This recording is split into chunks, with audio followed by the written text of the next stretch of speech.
दो कथावाचकों और गपोड़ संखियों में फैटी हुई। एक जीता एक हारा। एक ने नाक रगड़ कर माफी मांगी। है? तुम जिंदा नहीं रह सकते सत्य बोल करके, कुछ भी बोल करके। तो ये जो कहानी थी, ये कहानी प्रेमानंद, राधापंथी प्रेमानंद और शिव कथा वाचक कहे के रूप में जाने जाने वाले और जो है टोटका बताने वाले प्रदीप मिश्रा के बीच की है। विद्वता तो दोनों में नहीं है, दोनों ही विद्वान नहीं है, है? और जो कूड़ा ज्ञान हो सकता है पुराण पुराण का, तो पुराण पुराण के जो कूड़ा ज्ञान है उनके पास, वो हो सकता है, वही उनके पास है। तो क्या झगड़ा किस बात पर था कि राधा जो है वह कृष्ण की प्रेमिका नहीं थी, रानी नहीं थी। ठीक है, तो 16,000 रानियों में राधा का नाम नहीं है, ये प्रदीप मिश्रा ने कहा किसी कथा वथा के समय में, कहीं कहा था उसने। तो फिर कहा उसने कि वो बरसाने गांव की भी नहीं थी, वो तो रावल गांव की रहने वाली थी और वो शादीशुदा तो थी, इसमें कोई संदेह नहीं है कि भगवत पुराण में ज़्यादातर गोपियाँ जो भी आई थी सब शादीशुदा थी, ज़्यादातर शादीशुदा थी।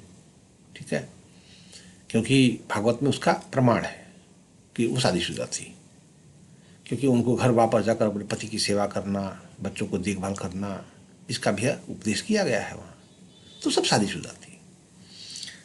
मतलब ये पूरा जो प्रकरण है रासलीला वाला, वो एडल्ट्री का ही प्रकरण है। यदि आप कहेंगे सही ढंग से, यदि स्पष्ट भाषा में कहेंगे तो एडल्ट्री ही है एक तरीके से थी वो। प्राचीन काल की, उस काल की एडल्ट्री, उस काल की एडल्ट्री आम भी थी, तो एडल्ट्री स्वीकार्य थी एक तरीके से। तो ये जो है उसका पिता राधा का ग्वाला वो भी था, वृषभानु नाम था उसका, और वो गाय पालता था। ये आभीर जाति थी, आभीर जाति के थे, जो बाद में इसको यदुवंश यादव कहा जाता था। एक्चुअली यादव नहीं थे, वो आभीर थे। ठीक है, बाद में उनको यादव से आइडेंटिफाई कर लिया गया, लेकिन धंधा उनका गाय पालन ही था। क्या उनका धंधा गाय पालन ही था। तो ये वृषभानु जो था उसके 1.25 लाख गाय, ऐसा वर्णन मिलता है कि उसकी थी। तो ये राधा शादीशुदा थी। तो प्रदीप मिश्रा ने क्या कहा कि उसके पति का नाम था अनय घोष। तो अनय घोष जो है, आइए, इसका शादी जो है छाता गांव में हुई थी, उसने ये बताया। ठीक है, यही जो बात हुई, ये ओंकारेश्वर में मध्य प्रदेश में कथा के दौरान उसने बात कही थी। यही इतनी बातें उसने कही थी कि 16,000 रानियों में 108 रानियों में राधा का नाम नहीं है, राधा उनकी प्रेमिका नहीं है, और राधा की सासू का नाम था जटिला और ननद का नाम था कुटिला। उसने ये बताया कहाँ से, उसने वही पौराणिक का जो लिटरेचर जो है, जो अंडमंड आबा बाबा लिखते रहते हैं, उन्हीं में से इसमें निकाला। फैक्ट ये है कि जो कुछ जो ऐतिहासिक प्रमाण से प्राप्त है जो चीज़ें, कि 5वीं-6वीं शताब्दी के आसपास तक तो कहीं भी आधा राधा का पता भी नहीं है। ठीक है, भारतीय सब कॉन्टिनेंट में या जिस बेल्ट में ये विकसित हो रहा था, उत्तर में, तो आधा राधा का नाम पता ही नहीं है। मत्स्य पुराण में आप देखोगे 3री-4री शताब्दी एडी में मत्स्य पुराण जब लिखा गया था, तो उस पर आइकोनोग्राफी का वर्णन, वहाँ कहीं कृष्ण का ऐसा वर्णन भी नहीं है कि कृष्ण जो मयूर पीछे धारण करने वाले, बांसुरी वादन करने वाले, ऐसे कोई कृष्ण का आइकोनोग्राफी भी नहीं है। तो ये भी आइकोनोग्राफी भी बहुत लेटर का विकास है। यानी क्रिश्चियनिज्म जो कल्ट है, क्रिश्चियनिज्म का जो विकास है, वही बहुत बात का विकास है। ठीक है, जबकि वो विकसित हो रहा था, लेकिन उसका जो फुल फॉर्म में जो फ्लरिश हुआ, वो भागवत पुराण में 9वीं शताब्दी में आकर के पूरा हुआ। तो कृष्ण का कल्ट तो विकसित हो चुका था, लेकिन ये जो कहाँ से आया, ये जो राधा का मामला कहाँ से आया? क्योंकि भागवत पुराण में तो राधा का नाम है नहीं, और सब शादीशुदा महिलाएं हैं, तो सीधी बात है वो भी शादीशुदा रही होगी। जो भी यदि कोई उसमें मेन भी कहा जाए, एक मेन भी थी, तो कौन थी वो? तो नाम तो लिखा नहीं है, तो चलो वो राधा रही होगी, मान लिया कि वो राधा रही होगी, ठीक है, 9वीं शताब्दी की बात है। कौन थी वो राधा? ठीक है, तो वो मामला यह है, इसलिए ये कहता है कि अनय घोष नाम की किसी की पत्नी थी वो, ठीक है। यह कहीं ना कहीं एक बात जस्टिफाई होती है। पहला 2 बातें इसमें हैं राधा के बारे में। पहली बात यह है कि वो आभीरों की कुल देवी एक थी, प्रेम देवी रही होगी, कुल देवी रही होगी, जिसका वर्णन है। उसका वर्णन जो है लिटरेचर में भी कहीं ना कहीं, लिटरेरी वर्णन भी कहीं मिलता है उसका, ठीक है। प्राचीन जो 5वीं शताब्दी का लिटरेचर है, 5th सेंचुरी एडी का, तो उसमें कहीं ना कहीं 5वीं शताब्दी में ये मिलता है कि वो एक कोई प्रेम देवी थी राधा, ठीक है, रही होगी। लेकिन वो लिटरेचर जो है धार्मिक कृष्ण से एसोसिएटेड नहीं, कहीं पता चला नहीं मिलता, कहीं अकरकाठी भी नहीं मिलती उनकी, कहीं कोई मूर्ति सूर्ति भी नहीं मिलती, कुछ नहीं मिलता। तो ये तो तय था कि कोई ये बात का एहसान था। हो सकता है कि वो जो राधा आबिरों की जो देवी या ग्राम देवी थी, उसका कहीं ना कहीं मामला हो, ठीक है। तो ये आबिर जाति से संबंधित थी, ठीक है। लेकिन यहाँ जो इसने कह दिया अनय घोष, तो इससे अन्य घोष से जो बात मामला आया, ये मामला कहाँ से आया? ये मामला आया ये 12वीं शताब्दी 13वीं शताब्दी के बाद की बात है, जब तंत्र जो है प्रभावित था और तंत्र का जो है वैष्णव में प्रकोप हो चुका था, घुस चुका था। और ये वैष्णव सहजिया जो है, ये इधर उनका भी प्रकोप, उनका यहाँ प्रकोप हो चुका था इस इलाके में, वृंदावन वाले में। तो वहीं जो है जो वैष्णव सहजिया कल्ट लीडर जो रहा होगा, उसी की बीवी थी, ठीक है। और वह जो है अपना उसका बहुत बड़ा प्रभाव था, हो गया था। तो उसी की बीवी को ये लोगों ने, जो उसकी दूती थी, एक तरीके से बीवी दूती रही होगी, या एक कह सको तांत्रिक पार्टनर थी ये, क्योंकि सहजिया तो तंत्र मार्ग था, प्राकृतिक प्रेम को वो तरजीह देते थे, हैं, संभोग से समाधि की तरफ वाला मामला उनका भी था, ठीक है। तो चूंकि उसका तंत्र का गहरा प्रभाव था, बौद्ध तंत्रों का भी गहरा प्रभाव था, जो ये दिखाई पड़ता है आपको, तो वो कहीं ना कहीं वही चीज़ ये थी, महिला रही होगी। बाद में इसको इन लोगों ने अडॉप्ट कर लिया और कृष्ण के साथ एसोसिएट कर दिया, जोड़ दिया, और पेयर बना दिया कि कृष्ण की जो है बीवियाँ अलग हैं, प्रेमिका एक अलग है।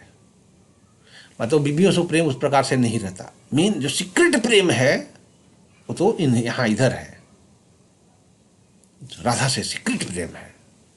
और जो अपने पैलेस में है रहने वाली, वो बीवियाँ हैं, ठीक है। सामंतों का जैसे घर में बीवी है, बच्चे पैदा करती है, प्रेम करने वाला बाहर कहीं है, सीक्रेट, ठीक है। तो उस तरीके से मामला यहाँ हुआ।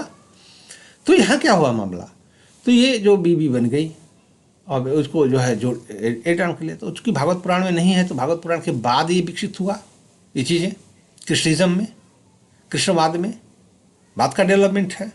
चैतन्य महाप्रभु भी के समय में भी एक्चुअली ये जो पेयर मूर्ति उपलब्ध नहीं थी, चैतन्य महाप्रभु के समय में भी वो पूरा स्ट्रक्चर्ड नहीं था, ठीक है, कहीं ना कहीं ये मिलता है शास्त्रों में। तो ये धीरे धीरे डेवलप हुआ, धीरे धीरे विकसित हुआ। यदि कह सकते हैं कि चैतन्य महाप्रभु ही ले आए हों, चैतन्य महाप्रभु ही ले आए हों, क्योंकि भागवत पुराण में तो राधा का नाम है नहीं। तो यानी राधा 9वीं शताब्दी के बाद का ही विकास है, चाहे जब भी का विकास हो, जब भी जिस प्रकार से ये आया, इसी प्रकार से कहीं आया होगा। और ये सहजिया जो थे, इन्हीं के द्वारा आया होगा, क्योंकि सेक्स जो है, कल्ट जो है, तांत्रिक जो संप्रदाय है, उस संप्रदाय का गहरा प्रभाव वैष्णव पर था। और यह जो है आप इसकी ताकीद, इसको जो है प्रूव, इसको जो है आप भागवत पुराण से जान सकते हैं। क्योंकि भागवत पुराण में ये स्पष्ट रूप से है कि भागवत पुराण वेदांत और वैदिक मार्ग का हच पच, वैदिक मार्ग भी उसमें जोड़ दिया गया, अद्वैत वेदांत भी है उसमें, ये सब चीज़ें, भक्ति भी है, और उसी के भीतर जो है सीक्रेट तरीके से चल रहा है ये गुप्त रास। रास है उसका सीक्रेट, मतलब डर्टी सीक्रेट है। रास को कह सकते हैं कि उस भक्ति संप्रदाय का डर्टी सीक्रेट है। तो डर्टी सीक्रेट है। अब डर्टी सीक्रेट का मामला क्या है? जैसे मान लो कि परीक्षित ये पूछता है, परीक्षित ये पूछता है कि वो उन का जार भाव था, जार भाव था, और वो इनको ब्रह्म मानती नहीं थी। उसका प्रश्न है कि वो उसको ब्रह्म नहीं मानती थी, उनका तो काम भाव था, प्राकृत भाव था, तो उनको मुक्ति कैसे प्राप्त हुई? ये स्पष्ट सवाल था। तो सुखदेव ने इसका क्या उत्तर दिया? उत्तर को तुम देखो पहले, बाकी हाथ पाथ छोड़ दो। यहां डिस्कोर्स में उत्तर का सवाल होता है। हमने जब प्रश्न पूछा है उसका, तो तुमने क्या उत्तर दिया है? बाकी हाथ पाथ आगे क्या कर रहे हो तुम छोड़ दो। सीधा सीधा सवाल ये है कि वो पूछता है कि यदि प्राकृत भाव था तो मुक्ति कैसे मिली जी? तो सुखदेव क्या कहते हैं? सुखदेव का प्रश्न उत्तर यही है ना कि इसमें कोई दोष नहीं है। यदि काम भाव से भी, घृणा से भी, क्रोध से भी, द्वेष से भी भगवान के प्रति जो है आकर्षण और प्रेम हो जाए और उनका स्मृति हो, तो मुक्ति हो सकती है। ठीक है, ये पौराणिक अपना दर्शन है, ये पौराणिक दर्शन है। लेकिन वेदांतिक दर्शन क्या है? भगवद्गीता में वही कृष्ण, भगवद्गीता में कामेश क्रोधेश रजोगुण समुद्भव, काम और क्रोध ही रजोगुण से पैदा होता है अर्जुन, इसे अनग जानो, इसे मार डालो, यह अध्यात्म में बाधक है। और वहां सुखदेव क्या कह रहे हैं कि काम बाधक नहीं है, काम भाव भी हो जाए तो हो जाए। तो उनको काम भाव था तो उसी से उनको प्राप्ति हो गई थी। तो यानी काम भाव, काम जो है उसमें जस्टिफाई कर दिया गया है। और तो यह सीधी बात है कि यह भक्ति का जैसे का संदर्भ नहीं बनता है, ये भक्ति का संदर्भ नहीं बनता है। काम भाव, देश, ये सब वेदांत, ये उपनिषदिक भी नहीं है, ये श्रुति सम्मत भी नहीं है, ये गीता सम्मत भी नहीं है, ये ब्रह्मसूत्र सम्मत भी नहीं है, ये तंत्र सम्मत जरूर है। यह तंत्र सम्मत अवश्य है। तंत्र में इन गंदी प्रवृत्तियों को माध्यम बनाया जाता है। इन ये जो है साधन हो जाते हैं उसमें, तंत्र में। तो तंत्र में सेक्स पंचमकार जैसे साधन है तंत्र में। लेकिन कौन सा तांत्रिक है जिसको सिद्धि और कोई ऐसी महान विभूति पैदा हो गया भारत में? एक भी तांत्रिक नहीं हुआ जिसको आप कह सकते कोई महान विभूति है, वो बहुत स्पिरिचुअल एनलाइटनमेंट उसको मिल गया, ऐसा कोई दिखाई नहीं पड़ता। वल्गैरिटी ही पैदा हुई है तंत्र से। मध्ययुग का देखिए आप, मध्ययुग के भारत में जो वल्गैरिटी है हुई, वो वल्गैरिटी उसकी देन है। तो वही मध्ययुग, तो यही कहीं ना कहीं उसने भी, प्रदीप मिश्रा ने ये बात पढ़ी थी कहीं इधर उधर से, जहाँ से भी उसको मिला उस बात को उसने लिखा, कहा। हालांकि हाथ पाछ है उसमें, बहुत ज़्यादा चीज़ें क्लैरिफाइड नहीं है, लेकिन उसका क्लैरिफिकेशन जो है, क्लैरिफाइड वर्जन ये है कि वैष्णव सहजियों का गहरा प्रभाव इन पर पड़ा। उस प्रभाव के अंतर्गत इनको एक यामल की जरूरत पड़ी। यामल तंत्र या कृष्ण यामल तंत्र वगैरह है ना, तो यामल की जरूरत पड़ी। बिना युग के युगनद्ध स्थिति कैसे बनेगी? युगनद्ध तंत्र में की स्थिति है, युगनद्ध सेक्सुअल यूनिटी, ठीक है। तो ये पार्टनर के बिना कैसे होगा? अच्छा, इनकी शर्त भी है कि जार ही भाव होना चाहिए। ये परकिया वाला मामला है, स्वकिया से हो ही नहीं सकता है। क्या बल्लभाचार्य कहता है? बल्लभाचार्य का जो भागवत पर प्रवचन है, जो उसने उसका प्रवचन में ये बात उसने स्थापित किया है कि अपनी बीबी से हो ही नहीं सकता ये प्रेम। ये तो गैर की बीबी से हो सकता है, तो सब घर की बीबी थी, सब घर की बीबी थी ना। यहां परकिया का मामला है, परकिया से होगा, स्वकिया से नहीं होगा प्रेम। यह इनकी स्थापना है। तो एडल्ट्री को बढ़ावा दिया गया। एक कृष्णवादियों ने एडल्ट्री को बढ़ावा दिया मध्ययुग में, मध्ययुग में दुराचार को फैलाया इन्होंने। तो ये जो है राजाओं को, बनियों को, सामंतों को बड़ा अच्छा लगा। अरे ये बहुत अच्छी बात है ये तो राजाओं बनियों ने इसको बहुत प्रमोट किया। आज भी बनिया समर्थक करता है कि चलो ये तो बहुत अच्छी बात है कि घर में 2 ठो और हमारी बीबी रहे, 2 ठो बाहर रहे, एक तो अपना सीक्रेट में कहीं तंत्र साधना के लिए रख लूँ, एक तो कहीं और रख लूँ, है। तो उसका जो ये हम लीला करेंगे भैया, यहाँ भी लीला है, हम भी लीला करेंगे, घर में एक अलग लीला है और अलग अपना जो होटल में अलग लीला, कहीं एक और बना लेंगे घर, वहाँ अलग लीला। बीवी को पता नहीं चलेगा। बीवी खाली बच्चा पैदा करने के लिए है, प्रेम करने के लिए तो कोई और है। बीवी से तो प्रेम हो ही नहीं सकता है, बीवी से तो वो प्रेम हो ही नहीं सकता है, वो प्रेम भाव हो ही नहीं सकता है, वो तो प्रक्रिया से ही हो सकता है। तो ये इनकी स्थापना है, ये वल्गर स्थापना है। तो ये पूरी जो है, इसका अर्थ है कि प्राचीन काल में राम और सीता का कोई प्रेम ही नहीं रहा होगा, शिव और पार्वती का कोई प्रेम ही नहीं रहा होगा, पौराणिक में नहीं रहा होगा। तो प्रक्रिया वाला जो बल्बाचार्य, अच्छा बल्बाचार्य वाले का आप इतिहास गवाह है उसका कि उसकी बड़ी बड़ी कोठियाँ उससे बनाई थी, बड़ी बड़ी हवेलियाँ, उन हवेलियों में यही चलता था लीला। 9 बजे रात के बाद लीला, इनकी दासियाँ थी, ठीक है। तो ये मतलब एक्चुअली इस तंत्र का बहुत गहरा प्रभाव भागवतियों पर पड़ा। ये जो भागवती जो विकसित होकर के आ रहे थे महाभारत काल से, सातवत वैष्णव, तो सातवत वैष्णव का जब वो फिर वैदिक वाला से एसोसिएट हो गया उनका मामला और वैदिक से मिक्स कर गए, तो वैदिक और सातवती पांचरात्रि मिक्स हो गया। जैसे रामानुजाचार्य था, तो रामानुजाचार्य था, तो रामानुजाचार्य का जो दर्शन है, जो उसकी बातें हैं, उस बातों में क्या आपको दिखा, प्योर जो श्रुति मार्ग था है वो नहीं है वहाँ, उसके अंदर कंटामिनेशन है उसमें पंचरात्र भी है, ठीक है, सातवतियों का भी उसमें विचार है उसका, ठीक है। जैसे मान लो कि सातवतियों के जो विष्णु से उसके व्यूह का उत्पत्ति है, उस उत्पत्ति को वेद व्यास ने सूत्र में खारिज कर दिया है, लेकिन उसका मंडन करता है रामानुजाचार्य, करता है ना।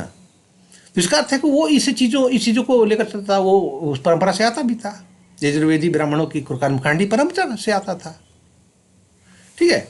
तो इस प्रकार से आप देखोगे कि ये जो है, इसमें चूंकि तंत्र का गहरा प्रभाव मध्य युग में इस पर पड़ा, सहजिया का जो लेकर तंत्र आए बंगाल से, उस पर बौद्ध वज्रयानियों का मंत्रयानियों का गहरा प्रभाव पड़ा।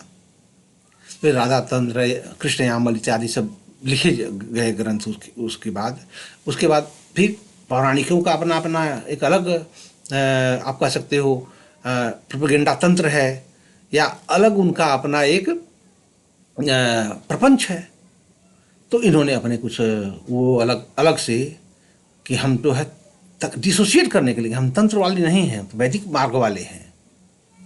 हम तंत्र वाले नहीं, हम तो वैदिक मार्ग वाले हैं। पौराणिक, जैसे पौराणिकों के मान लिया कि चलो थोड़ा बहुत वैदिक तो है ही, शुद्ध तंत्र खाली नहीं है, वैदिक भी है, तंत्र भले ही है लेकिन वैदिक भी है। तो अपने को वैदिक मार्ग बताने के लिए इन्होंने अपनी संहिताएं वगैरह लिख डाली, ठीक है।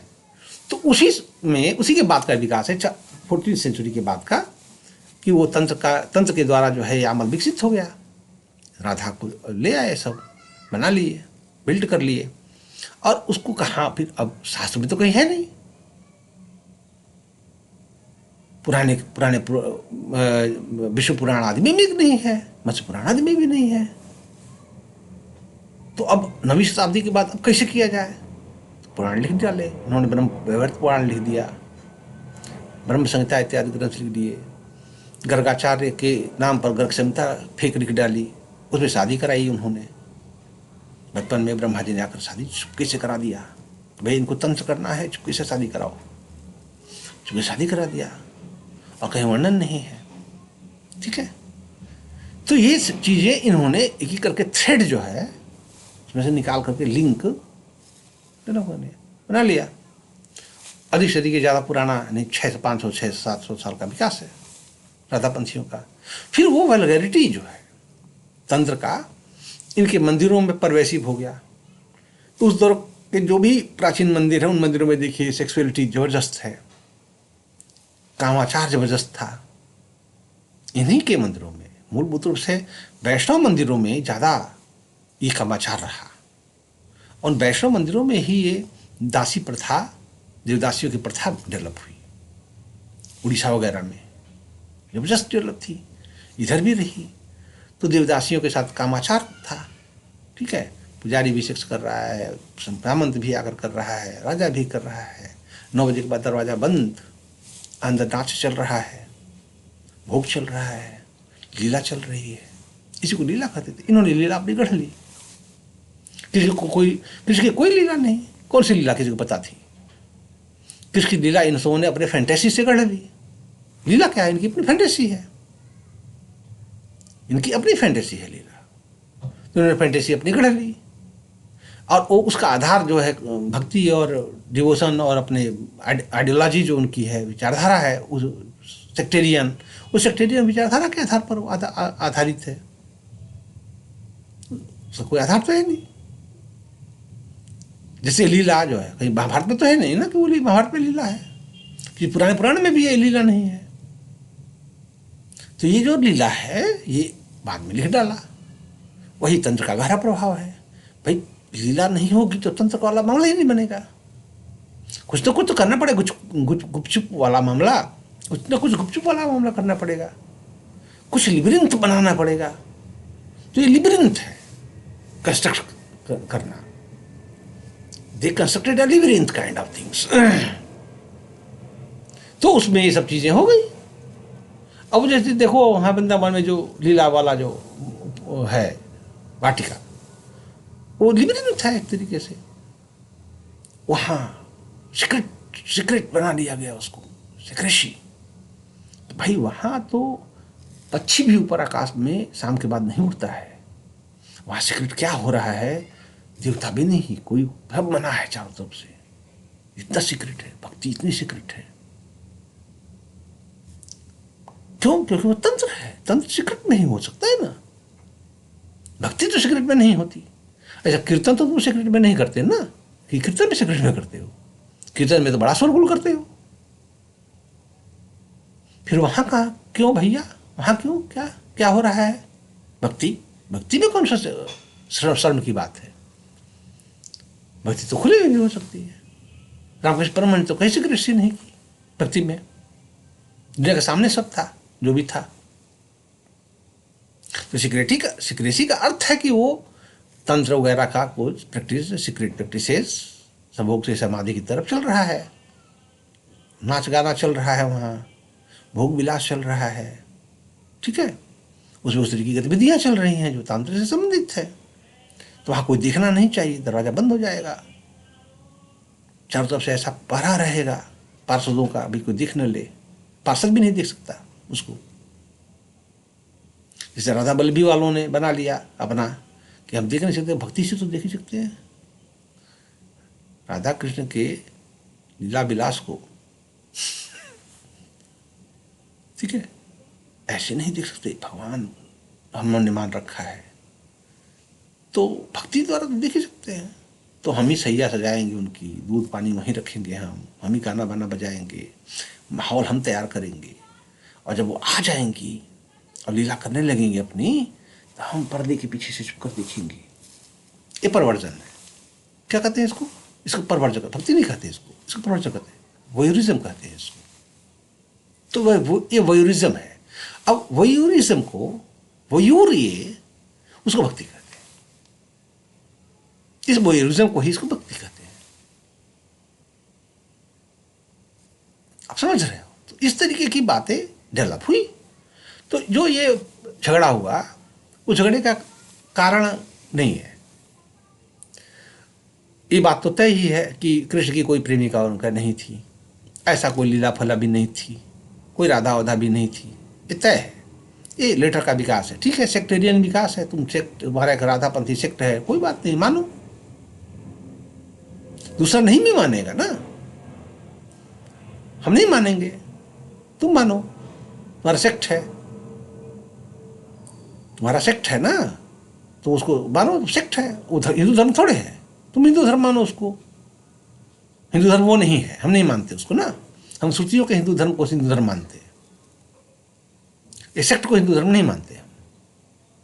तो ठीक है, मान लो कि इसने कह दिया, अब बहुत बड़ा हंगामा हो गया। अब वो प्रेमानंद को दिल पर गहरी चोट लगी। तो राधा के नाम पर जिंदा है कह रहा है। राधा उसका एक रोग भी ठीक नहीं कर पाई। नहीं, राधा जी को जो है उनके भरोसे तो मैं जिंदा हूँ, उन्होंने रोक दिया है, रोग हमारा साधन है। जब आप चीज़ों को नहीं करते तो उसी को आप जो है मीन्स बना लेते हो लोगों को, क्योंकि आपके पास साधना वो नहीं है, वो विकास नहीं है, वो योग नहीं हुआ है आपको, जिस योगों के द्वारा दिव्य देह की प्राप्ति होती है, काया कांचन हो जाती है, सभी रोगों से निवृत्ति हो जाती है, जैसा शास्त्र कहते हैं, जैसा योग कहता है, भक्ति शास्त्र भी कहते हैं, पुराण भी कहते हैं। पुराण में भी लिखा है ये बात कि भक्त जो है रोग मुक्त हो जाता है, आयु उसको प्राप्त हो जाती है। उपनिषदों में भी कहा गया है। और तुम कहकर नहीं तो मेरा, मैं भगवान ने दिया है तो मैं उसको पाल कर रखूँगा, गुर्दा लटका कर इधर रखूँगा, लोग देखते रहो मेरा गुर्दा है। लेकिन तब भी महिमा हमको है। तो ये तुम्हारा प्रपंच है, तुम असफल व्यक्ति हो भक्ति में, वो भक्ति हुई नहीं है। ठीक है, भक्ति हुई नहीं है। तो फिर उसने घेर लिया इसको, दोनों का पोड़ी, दोनों प्रपंची। वो भी प्रपंच ही तो करता है, उसे शुरुआत प्रपंच से किया। पूरा वृंदावन सो रहा है, ये रात में लेकर चल निकल पड़ता था शोरगुल करते हुए। शोरगुल भक्ति, शोरगुल को भक्ति मानते हैं सब। शांति से अकेले में भक्ति करने का कौन दिखेगा हमको? वो दिखाना है कि मैं भक्त हूं। शांति से अकेले में भक्ति नहीं करेंगे वो बैठ करके कमरे में, चलो कोई मुझे देखे ना, शांति से करे। ऐसे लीला के लिए तो सीक्रेट चाहिए, भक्ति के लिए सीक्रेट नहीं चाहिए। भक्ति तो बाहर प्रपंच में हमको चाहिए। भक्ति के लिए हम प्रपंच करेंगे, बाहर दिखाना है मुझे कि मैं भक्त हूं। और ऐसे लीला करना है तो भैया वो सीक्रेट है, पक्षी को भी देखना नहीं चाहिए। वो सीक्रेट सब बंद हो जाएगा ना, जो सब है सीक्रेट में होगा। वो लीला सीक्रेट में होनी चाहिए, अब भक्ति जो है प्रपंच में होनी चाहिए। तो ये बातें, चूंकि दोनों प्रपंची, ये प्रपंची वो भी प्रपंची, उसमें बहुत बेसिक डिफरेंस है नहीं है, दोनों प्रपंची है। वह तो गुरुद्रोही भी है एक तरीके से, संन्यास ग्रहण करके दशनामी संप्रदाय में होकर के, और उसको छोड़ करके अपना व्रत भंग उसने किया, संन्यास धर्म को तोड़ा उसने, फिर गृहस्थ बन गया वो एक तरीके से। ठीक है, तो अब ये प्रदीप मिश्रा को घेरा गया, कहा गया कि तुमको कथा नहीं करने देंगे, माफ़ी मांगो आकर के, आकर माफ़ी मांगो। और वो प्रपंची बहुत बड़ा है और चूरन बांटता है, ठीक है, और टोटका करता है, उसको धर्म से लेना देना भी नहीं है, उसको धर्म और अध्यात्म से कोई लेना देना भी नहीं है, और जनता को भी लेना देना नहीं है। भाई बेटी बताओ, बड़ा दुखी है, लोग दुखी बहुत है, इकोनॉमिक हालत खराब है, देश की अर्थव्यवस्था खत्म हो गई है, काम धंधा नहीं है, रहा बताओ, कोई उपाय बता दो कि लिख लें और हमारा कुछ पैसा वैसा आने लगे हमारे पास, बड़ी दिक्कत चल रही है। ठीक है, काम धंधा ही नहीं है। तो अब इसमें यही चीज़ें होती हैं, तो उसका फायदा ये उठा रहा है। तो लोगों को अब बताता रहता है कि कुछ नहीं करना है, बस बेल पत्र पर लिख करके आपको वहाँ रख देना है, बस आपका होने लगेगा। तो ये चूरन बांट रहा है, टोटका बता रहा है, ठीक है, ये बता करके लोगों की भीड़ जुटती है इसके पास। तो जब ये घेरा गया वृंदावन में, नहीं बरसाना तो वृंदावन की ही थी, बरसाना तो वृंदावन की ही थी, तुम ये आकर के माफी मांगो और कहो कि हाँ वृंदावन की ही थी। ठीक है, तो ये उसको घेरा गया, वृंदावन तो वृंदावन की ही थी, तो तुमको आकर के माफ़ी मांगनी होगी और मुझे राधा जी के नाम पर तुमको बताना होगा। ठीक है, तो वहाँ जो है वृंदावन में जाकर के प्रदीप मिश्रा ने राधा रानी लाडली जी मंदिर में जाकर के दंडवत प्रणाम किया, नाक रगड़ कर माफ़ी मांगी और कहा कि यदि ठेस पहुंचा हो तो माफ़ कर देना है, माफ़ी मांगता हूँ। ये बयान शास्त्रों के अनुसार, हालांकि उसने कहा कि बयान शास्त्रों के अनुसार था ठीक है, नहीं चलो ठीक है। तो बरसाना मथुरा, ठीक है, तो रावल विलेज है, रावल विलेज में पैदा नहीं हुई थी भैया, बरसाने में हुई थी, ठीक है। और वहाँ कहीं दिखाई नहीं पड़ता है, ठीक है, खाली प्रपंच ही दिखाई पड़ के जाओगे तो प्रपंच ही दिखाएगा। वो आभिर थे, सब आभिरों की देवी थी, ऐसा बहुत सारे इतिहासकार भी मानते हैं, जो उस पर रिसर्च इन्होंने किया है बहुत सारा। तो उनका यह कहना है कि वही कुछ देवी वगैरह रही होगी जिसको इन्होंने एडाप्ट कर लिया, एडाप्ट करके अपनी देवी बना डाली, कृष्ण के साथ विसर्जन कर लिया।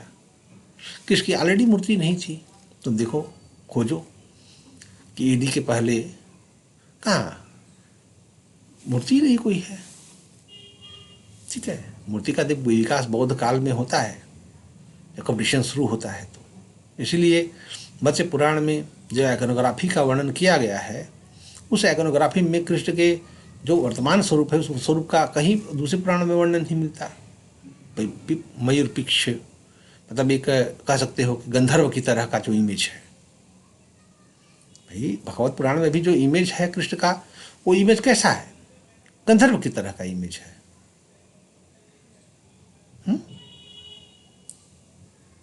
गंधर्व जैसे सस्ते हैं, गंधर्व की तरह का इमेज है। तो गंधर्व की तरह का इमेज का जो है थी, वो बनाया गया। फिर संगीत नृत्य करने वाले, नटवर, मयूर पिछधारी, हमेशा हंसने वाले, गंधर्व की इमेज है ये। गंधर्व पायल पहने हुए नर्तक, ठीक है, वंशी विभूषित करानो निरदाभात श्लोक है। उस श्लोक में जो वर्णन है, छवि बढ़ती है, वो गंधर्व की छवि है। तो वही छवि का निर्माण ये भागवत पुराण में किया गया। तो भागवत पुराण में जो छवि का निर्माण है, वही वर्तमान कृष्ण की छवि है। ये बहुत पुरानी छवि नहीं है, ये बहुत पुरानी छवि तो है नहीं, ये तो कंस्ट्रक्टेड है, बाद भागवत पुराण से आगे बढ़ा है, ठीक है। पुराने में तो भैया अभी कृष्णिज्म ही डेवलप नहीं था, पुराण वगैरह के समय में तो कृष्णिज्म ही डेवलप नहीं था। उसमें तो मूलभूत रूप से वैष्णव संप्रदाय ही था। विष्णु की ही, शेषनाग साई विष्णु की ही पूजा होती थी वैष्णव धर्म में। और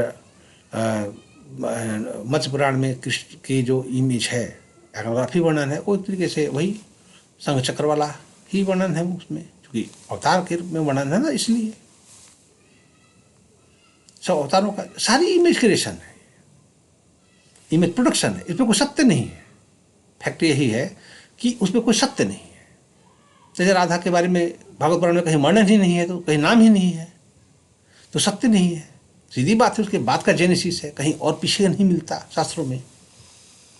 तो इसलिए बात का जेनेसिस है, बात का उत्पत्ति है। तो आप इस प्रकार से हिंदू धर्म में तुम देखो, तो जब मूर्ति कला का जब विकास शुरू हो गया, मूर्तियों का बनना शुरू हो गया बौद्ध काल के बाद, तो उस मूर्ति के बनने के क्रम में जो कंपटीशन शुरू हुआ, उसमें देखो इतनी मूर्तियां बनी देवताओं की कि उन मूर्तियां कुछ दिन पूजी गई, फिर फेंक दी गई, खत्म हो गया उनका कल्ट आया, विकसित हुआ तंत्र युग में ही।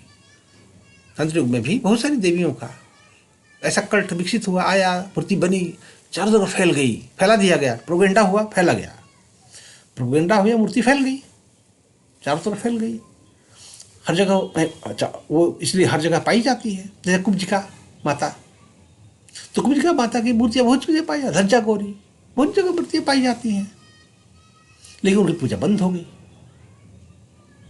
इरेलीवेंट हो गया। तो क्या हो गया? वो म्यूजियम आइटम हो गया, बहुत सारी चीज़ें म्यूजियम आइटम हो गई, ठीक है। वैसे ही जैसे शिव की बहुत सारी मूर्तियाँ हैं जो कापालिकों द्वारा विकसित की गई थी, पाशुपत संप्रदाय द्वारा विकसित की गई थी। तो जो मूर्तियाँ हैं, वो मूर्तियाँ अब पूजा का विषय नहीं है। बहुत सारी मूर्तियां हैं। तो विष्णु की मूर्ति को लो, जैसे विष्णु की मूर्ति ही लो, तो विष्णु की मूर्ति को लोगे तो 12 अवतार है। उत्तर भारत में कहाँ बड़ा मंदिर है बारह का? बारह का कल्ट ही विकसित नहीं हुआ उतना, लोगों ने पसंद ही नहीं किया मूर्ति को। कौन सूअर की पूजा करेगा? अवतार अपने बना दिया, मूर्ति गढ़ लिया अपने सगुण उपासना के लिए, सगुण उपासना की मूर्ति गढ़ लिया आपने, अवतार बना लिया, लेकिन वो पूजा नहीं हुई उसकी। हालांकि अभी भी बहुत सारे पासी उसी जाति जो है अभी भी वाराह देवता अपनी, चूंकि सूअर पालते हैं, वो सूअर पालते हैं तो वाराह देवता का गाँव में पूजा करते हैं, हमारे गाँव में ही करते हैं। लेकिन वो ये बारह नहीं है विष्णु, उनका अपना देवता बारह देवता है। ठीक है, सूअरों का देवता जो है वो बारह देवता है, वो विष्णु का नहीं है, उनका पुराण से कोई लेना देना नहीं है। लेकिन दक्षिण भारत में कुछ मूर्तियां मंदिर है अभी भी बारह देवता का, शुक्री देवी, शुक्रा देवा देवता है। तो ये तो पुराणों का जो है इमेजिनेशन से उत्पन्न की गई बहुत सारी मूर्तियां हैं। इसीलिए पंचदेव उपासना आदि शंकराचार्य ने 5 देवों को 5 ही देव माना, और सब उसके अंतर्गत जो भी हैं अलग अलग नहीं माना। अब शिव है तो शिव के का जो अपना है, विष्णु का जो अपना है, बस इतना। अब उसमें बहुत सारी धाराएं, अलग अलग भेद हैं, दिमाग सबका अलग अलग है, सब अपना कैरियर धर्म में चाहते हैं। बाबा सबको अपना कुछ स्टेब्लिश करना है ना, आए हैं तो उनको धर्म से घंटा लेना देना है, प्रपंच से लेना देना है, धर्म से लेना देना है, उनको मुक्ति से लेना देना है, उनको कोई मुक्ति से लेना देना नहीं है। तो उनका काम प्रपंच है, तो उन्होंने प्रपंच अपना फैला, जहां जितना जो फैला पाया लोगों ने फैलाए। क्या सदगुरु प्रपंच नहीं फैला रहा है? वो नान वैदिक कंठ भैरवी बना लिया, कंठ भैरवी, मैं तो उसको कंठ भैरवी कहता हूँ, लिंग भैरवी कहता है वो नॉन स्क्रिप्चरल है। कोई वेदों में तो कम से कम पंचदेव को चुना गया कि 5 देवता ये वेदों में उपस्थित है, वैदिक देवता है, और वेद इमॉर्टल है, अपौरुषी है। ब्रह्मा सृष्टि के प्रारंभ में ब्रह्मा जी को वेदों को भगवान ने दिया था, तो वेद इमॉर्टल है, तो उसके देवता भी इमॉर्टल है, कल्प तक रहेंगे। कल्प में शुरू हुए थे, कल्प तक रहेंगे वो देवता। तो चलो वो उनकी तो कोई बात ही नहीं है कि शिव है, एकादश रुद्र है, विष्णु है, इंद्र है, वरुण है, प्रजापति है, वायु देवता है, गणपति गणेश देवता है, दुर्गा है, लक्ष्मी है, ये सब है वैदिक देवता है, ये सरस्वती वैदिक देवता है। तो इनकी पूजा होगी, इनकी पूजा की मान्यता है, क्योंकि हमारे ये जो वैदिक देवता है और ये वेद इमॉर्टल है, तो ये देवता भी इमॉर्टल है। लेकिन जो वेदवाह्य है, जैसे राधा आधा, ये सब वेदवाह्य है। ठीक है, इनका वेदों से कोई रिलेशन नहीं है। तो इसमें और सदगुरुआ के कंठ भैरवी में कोई अंतर नहीं है, वो भी वेदवाह्य है। वो इमेज से बना लिया आर्ट वर्क, वो आर्ट बना लिया। गोभी जी जो है का मित्र है, वो वर्तमान सत्ताधारी का मित्र है, उसने प्रमोट कर दिया, मोदी इंडिया ने प्रमोट कर दिया, उसका अपना बना लिया, बड़ा सा अपना आश्रम बना लिया। वहाँ कंठ भैरव का, वहाँ इजैकुलेशन कराता है, वहाँ हस्त मैथुन करवाता है महिलाओं से। ठीक है, हस्त मैथुन करा करके उसका द्रव, योनि द्रव जो है ऑफर कराता है। ठीक है, आज वहाँ फिर शिव का अपना बना लिया, अपना एक मूर्ति अलग से बना लिया शिव का, है अलग से मूर्ति बना लिया, पूरा अपना नातांडो करता है। किसी हिम्मत नहीं है कोई को बोल दे ये सारे बाबा, तो ये भी चोर, वही चोर चोर चोर मोसरे भाई, कौन बोलेगा? शंकराचार्य लोग 4 ही हैं, रामानुजाचार्य लोग क्या बोलेंगे कि ऐसी इलीगल जो है अशास्त्रीय हिंदू धर्म के नाम पर नहीं लूटा जाना चाहिए, बंद कराना चाहिए उसको। जैसे साईं बाबा को आपने बंद कराया, और साईं बाबा को वैसे उनको बंद करना चाहिए। ठीक है, तो इस प्रकार से चीजें हैं। जो सत्य है वो सत्य है।